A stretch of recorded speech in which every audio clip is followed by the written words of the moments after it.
kereta ni dia. Guys, makan mamak guys malam. Kita more. Apa fikir macam mana nak balik Mamat? Ada berapa masa kau tak tahu dia balik pukul berapa apa semua. Anak sampai pukul berapa. Ya, kek masih tak apa. Nak balik lebih baik jangan lah. Motor tu lebih baik jangan jalan jauh. Apa, lepas muka je besok je. Nanti lepas muka kau makin jet. Janganlah korek untuk saya. Kalau jam pun Korek sebab korek. kalau jam pun 1-2 pagi dah kita sampai.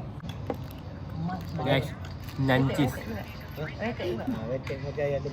Dapat dia punya voucher. Kata tengok dia punya 7 tahun baru nak depan. Dia 7 tahun. Dia bagus, kualiti dia bagus.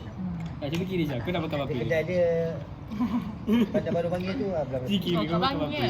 Itu tulisan dia nilai. Dia satu dah HQ dia. Oh HQ. Tembok pada baru panggil kan. Dia masuknya kedai dia belakang kan. Cakap ni aku dah makan apa? Tengok ayah kan cerita tu lah. 7 tahun. Berbaloi lah. Mana trik. Beri kan dia lagi. Cakap sekarang. Plannya besok macam tu. Oh nak kena dia raya. Tak apa Nana raya sini lah. Cakap dia raya. Plannya macam tu besok. Nana balik semua pergi dulu. Raya balik ambil. Kau ada tanya dengan duduk tu? Lantan juga raya balik dulu. Tetap game tu. Lantan juta kita balik. 20 Dia rekod lah. jam. Rekod 2 tahun juta kita balik.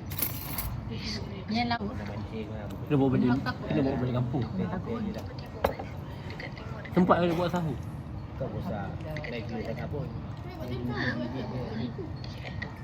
Buka ni dah agak. Oh ah. Mending kau ni. Dari tu kau berapa dia letak? Mana kau nak motor cik kereta apa? Biji dia tambah masa dia je. Dia tak kau bosak dia tu. Dia nak pun jalan jauh lah. Ha? Yalah, jalan jauh boleh bawa lah. Aku pakai ni kalau suatu bawa ni dah terbayar masa. Kalau hujan. Kat situ baru saya dengar Tinggi dia orang dia motor. Ya, 2 wifi.